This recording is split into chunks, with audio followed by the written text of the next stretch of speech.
ವಿವಾದಗಳ ಸಂದರ್ಭದಲ್ಲಿ ಮಾತ್ರ ಅವರ ಹೆಸರು ಮುನ್ನೆಲೆಗೆ ಬರ್ತಕ್ಕಂಥದ್ದು ಬಹಳ ನೋವಿನ ವಿಷಯ. ಅದರಲ್ಲೂ ನಾವು ಈ 75ನೇ ವರ್ಷ ಅಂದರೆ ಅಮೃತ ಮಹೋತ್ಸವ ಅಂತ ಬಹಳ ದೊಡ್ಡ ಮಟ್ಟದಲ್ಲಿ ರಾಜ್ಯವ್ಯಾಪಿ ಒಂದು ಮಿನಿ ದಸರಾ ರೀತಿಯಲ್ಲಿ ಆಚರಿಸಬೇಕು ಅಂತ ಎಲ್ಲ ಸಂಕಲ್ಪವನ್ನು ಹೊಂದಿ 3 ವರ್ಷಗಳಿಂದ ಸಿದ್ಧತೆಗಳನ್ನು ಮಾಡಿಕೊಂಡಿದ್ವಿ.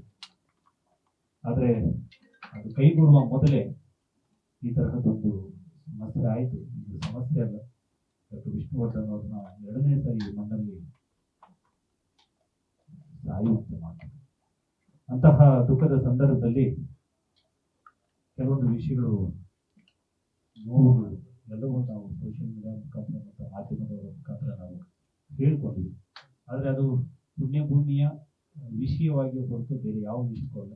ಆದರೆ ಕಾರಣಾಂತರಗಳಿಂದ ಅದು ಕುಟುಂಬ ಮತ್ತು ಅಭಿಮಾನಿಗಳು ಅಂತ ಆಗ್ಬಿಟ್ಟಿದ್ದು ಬಹಳ ದುಃಖದ ವಿಷಯ.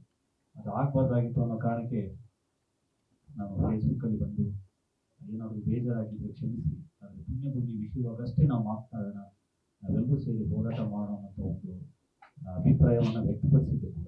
ಅದಾಗಿಯೂ ಕೂಡ ಅದು ಕೇವಲ ಅಭಿಮಾನಿ ಮತ್ತು ಕುಟುಂಬದ ಮಟ್ಟದಲ್ಲಿ ಅನ್ನುವಂತಹ ಒಂದು ಚರ್ಚೆಗಳು ಮಾಧ್ಯಮದ ಮುಖಾಂತರ ಶುರುವಾಯಿತು. ಇದನ್ನೆಲ್ಲ ನೋಡಿದಂತಹ ಕೆಲವರು ನಮ್ಗೊಂದಷ್ಟು ಸಲಹೆಗಳನ್ನು ಕೊಟ್ಟರು. ಅದರಲ್ಲಿ ಬಾನಾಸು ಸರ್ ಕೂಡ ಇದ್ದಾರೆ. ಹಾಗೆ ನನಗೊಂದು ಫೋನ್ ಬಂತು, ಈಗಾಗಲೇ ಒಂದು ವಿಡಿಯೋ ಕೂಡ ಬಂದಿತ್ತು ಕಿಚ್ಚ ಸುದೀಪ್ ಸರ್ ಕಡೆಯಿಂದ.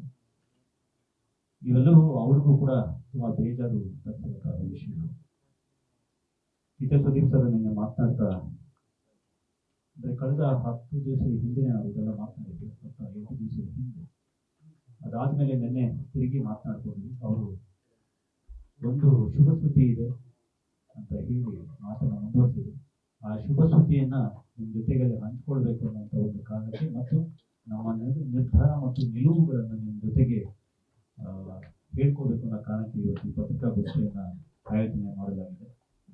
ನನ್ನ ಪಕ್ಕದಲ್ಲಿ ಆನಂದ್ ರಾಜ್, ವಿಷ್ಣು ಸೇನಾ ಸಮಿತಿ ಆನಂದ್ ರಾಜ್, ಬೆಂಗಳೂರು ಅಧ್ಯಕ್ಷರಾದ ಯದುನಂದನ್ ಗೌಡ, ರಘುವಣ್ಣ ಅವರು ಯಜಮಾನರ ಜೊತೆಗಿದ್ದಂಥವ್ರು, ಮತ್ತೆ ಮಲ್ಲಿಕಾರ್ಜುನ್, ವಿಷ್ಣು ಸೇನಾ ಸಮಿತಿ ಪ್ರಧಾನ ಕಾರ್ಯದರ್ಶಿ, ನಾವು 5 ಜನ ಈ ಒಂದು ಪತ್ರಿಕಾಗೋಷ್ಠಿಯಲ್ಲಿ ಮುಖಾಮುಖಿ ಆಗ್ತದೆ.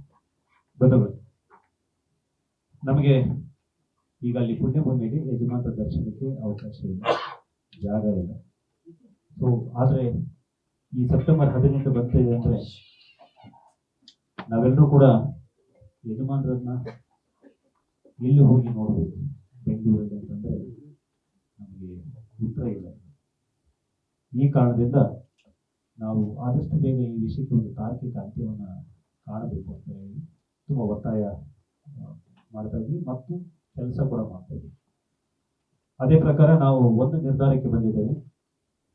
ಡಾಕ್ಟರ್ ವಿಷ್ಣುವರ್ಧನ್ ಅವರ ಪುಣ್ಯಭೂಮಿ ಇನ್ನು ಉಳಿಸ್ಕೊಳ್ಳೋ ನಿಟ್ಟಿನಲ್ಲಿ ಆ ಇಡೀ ಅಭಿಮಾನ ಸ್ಟುಡಿಯೋದ ಜಾಗವನ್ನು ನ್ಯಾಯಾಂಗ ತನಿಖೆಗೆ ಒಳಪಡಿಸಬೇಕು ಮತ್ತು ಆ ಜಾಗವನ್ನು ಮುಟ್ಟುಗೋಲು ಹಾಕ್ಕೊಂಡು ಅದನ್ನ ಮೂಲ ಉದ್ದೇಶ ಏನಿತ್ತು ಆ ಸ್ಟುಡಿಯೋ ನಿರ್ಮಾಣ ಮಾಡಲಿಕ್ಕೆ, ಹಾಗೆ ಅದನ್ನ ಉಳಿಸ್ಕೊಳ್ಳೋ ನಿಟ್ಟಿನಲ್ಲಿ ಸರ್ಕಾರವನ್ನು ನಾವು ಒತ್ತಾಯ ಮಾಡ್ತೀವಿ, ಹೋರಾಟಗಳನ್ನು ಶುರು ಮಾಡ್ತೀವಿ ಅನ್ನೋದನ್ನ ಹೇಳಬೇಕಿತ್ತು. ಇನ್ನೊಂದು, ಕಿಚ್ಚ ಸುದೀಪ್ ಸರ್ ಬಹಳ ದೊಡ್ಡ ನಿರ್ಧಾರವನ್ನ ನಡೆಯನ್ನ ಘೋಷಣೆ ಮಾಡಿದ್ದಾರೆ. ಅದನ್ನ ನನ್ನ ಜೊತೆಗೆ ಹೇಳ್ಬೇಕಾಗಿದೆ.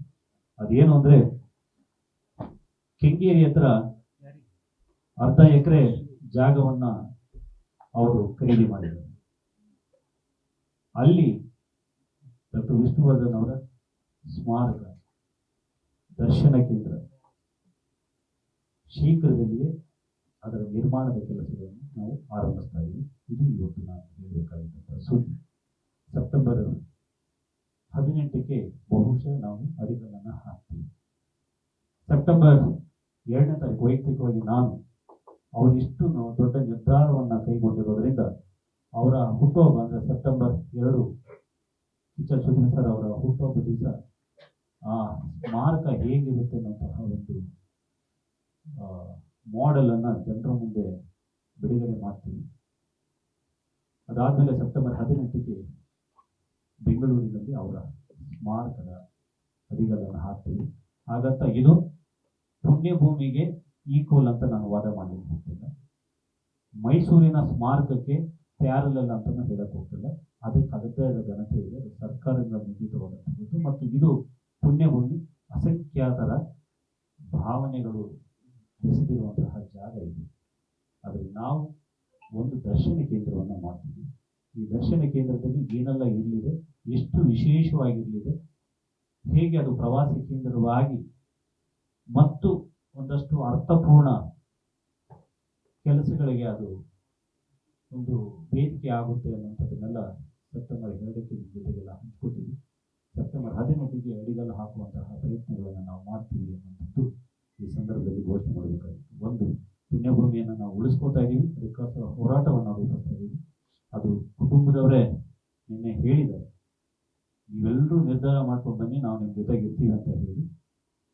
ಅದರ ಪ್ರಕಾರ ಹಿರಿಯ ಅಭಿಮಾನಿಗಳು, ಮನೆಯವರ ಪ್ರೀತಿ ಪಾತ್ರರಾಗಿರುವಂತಹ ಹಿರಿಯ ಅಭಿಮಾನಿಗಳು ಹೋರಾಟದ ರೂಪರೇಷೆಗಳನ್ನು ಸಿದ್ಧಪಡಿಸ್ತಿದ್ದಾರೆ.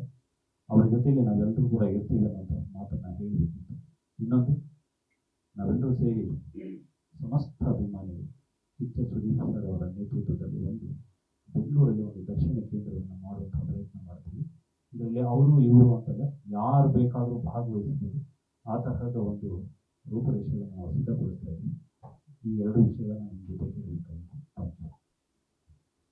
ಸರ್, ಈಗ ಮೂಲ ಅಭಿಮಾನ ಸ್ಟುಡಿಯೋದ ಪುಣ್ಯಭೂಮಿನ ಉಳಿಸ್ಕೊಳ್ಳೇಬೇಕು ಅನ್ನೋ ನಿಟ್ಟಿನಲ್ಲಿ ಕೂಡ ಕೆಲವು ಅಭಿಮಾನಿಗಳು ನಾವು ಹೋರಾಟ ಮಾಡ್ತೀವಿ, ಸುಪ್ರೀಂ ಕೋರ್ಟ್ ಹೋಗ್ತೀವಿ ಅನ್ನೋ ವಿಚಾರನ ಮಾಡ್ತಾ ಇದ್ದಾರೆ.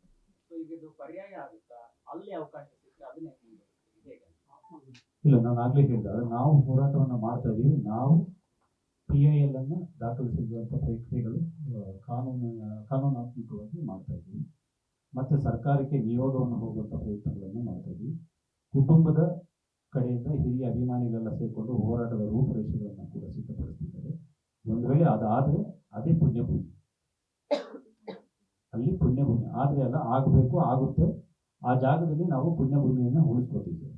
ಅದಾದ ಪಕ್ಕದಲ್ಲಿ ಇನ್ನೊಂದು ಇರಬಾರ್ದು ಅಂತಿದ್ವಲ್ಲ, ಹಾಗೆ ಅದೊಂದು ದರ್ಶನ ಕೇಂದ್ರ ಆಗಲಿ, ಅಲ್ಲೊಂದು ಲೈಬ್ರರಿ ಆಗಲಿ, ಅಲ್ಲೊಂದು ರುದ್ರಾಶ್ರಮ ಆಗಲಿ, ಅಥವಾ ಇನ್ನೇನಾದರೂ ಮಾಡೋದಾದರೆ ಒಂದು ಅರ್ಥಪೂರ್ಣವಾಗಿ ಏನಾದರೂ ಮಾಡೋಕ್ಕೆ ಸಾಧ್ಯವಾದರೆ ಮಾಡ್ತೀವಿ. ಆದರೆ ವಿಷ್ಣುವರ್ಧನ್ ಅವರ ಒಂದು ದರ್ಶನ ಕೇಂದ್ರ ಅಂತೂ ಕೂಡ ನಮಗೆ ಬೇಕಾಗಿದೆ ಬೆಂಗಳೂರಲ್ಲಿ. ಅದನ್ನು ಅಲ್ಲಿ ಶೀಘ್ರದಲ್ಲೇ ಮಾಡ್ತೀವಿ. ಇದು ಅಭಿಮಾನ್ ಸ್ಟುಡಿಯೋದಿಂದ ಎಷ್ಟು ದೂರ ಇದೆ? ಅದು ಹೇಗೆ? ಕೆಂಗೇರಿ ಹತ್ರ, ಇದು ಕೂಡ ಕೆಂಗೇರಿ ಹತ್ರನೇ.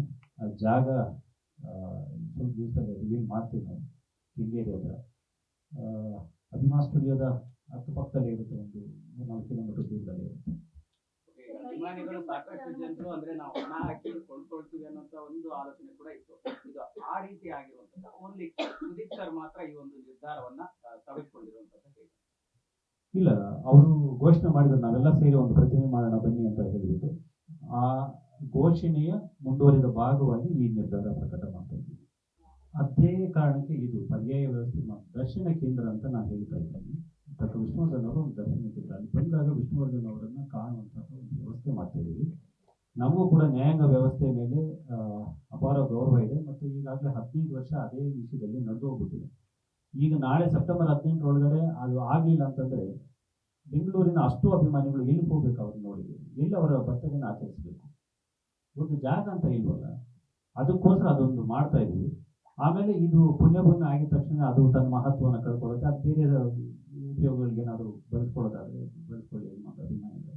ಆದರೆ ಈಗ ಒಂದಂತೂ ಪರ್ಯಾಯ ಒಂದು ದರ್ಶನ ಕೇಂದ್ರ ಬೇಕಾಗಿದೆ.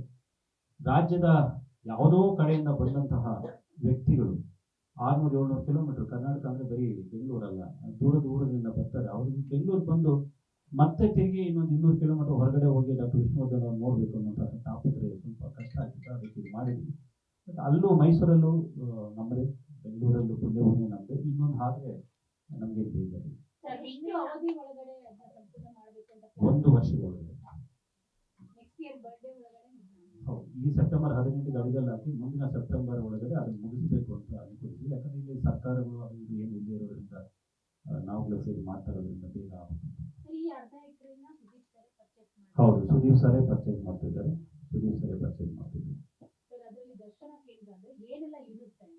ಅವ್ರದ್ದೊಂದು ಪುತ್ತಳಿ ಮಾಡ್ತಾ ಇದ್ವಿ, ಒಂದು 25 ಅಡಿದು ಪುತ್ತಳಿ ಮಾಡ್ತಾ ಇದ್ವಿ. ಸೊ ಅಷ್ಟೇ ಇರುತ್ತೆ, ಬೇರೆ ಏನೇನು ಇರಲ್ಲ. ಮುಂದಿನ ದಿವಸದಲ್ಲಿ ಒಂದು ಲೈಬ್ರರಿ ಬಂದವರಿಗೆ ಓದ್ಕೊಂಡು ಹೋಗ್ಲಿಕ್ಕೆ ಅಂತ ಒಂದು ಲೈಬ್ರರಿ ಮಾಡುವಂಥ ಪ್ಲಾನ್.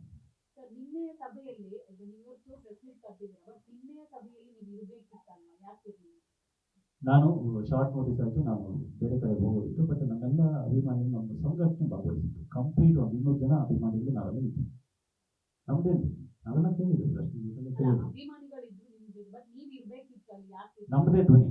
ನಮ್ಮದೇ ಧ್ವನಿ ಅಲ್ಲಿತ್ತು. ನಾನು ಮೊದಲೇ ಹೇಳಿದೆ, ನನಗೆ ಅವರು ಒಂದು ವಾರದ 5 ದಿವಸದ ಮುಂಚೆ ಹೇಳಿದರು, ನಮ್ದು ಆಲ್ರೆಡಿ ನಾವು ಬೇರೆ ಕಡೆಗೆ ಕುಟುಂಬದ ಕಾರ್ಯಕ್ರಮ ಇದ್ದಿದ್ದರಿಂದ ಕೋಲಾರ ಹೋಗಬೇಕಾಗಿತ್ತು ನಾನು. ಸೊ ಅದರಿಂದ ನಾನು ಬರೋಕ್ಕಾಗಲ್ಲ ಅಂತ ಒಂದು ವಾರ ಮುಂಚೆ ಅನೌನ್ಸ್ ಮಾಡಿದ್ದೆ ಕೂಡ, ಮತ್ತೆ ಬೆಂಬಲ ಕೊಟ್ಟಿದ್ದೀನಿ, ಸೋಷಿಯಲ್ ಮೀಡಿಯಾದಲ್ಲಿ ಬೆಂಬಲ ಕೊಟ್ಟಿದ್ದೆ.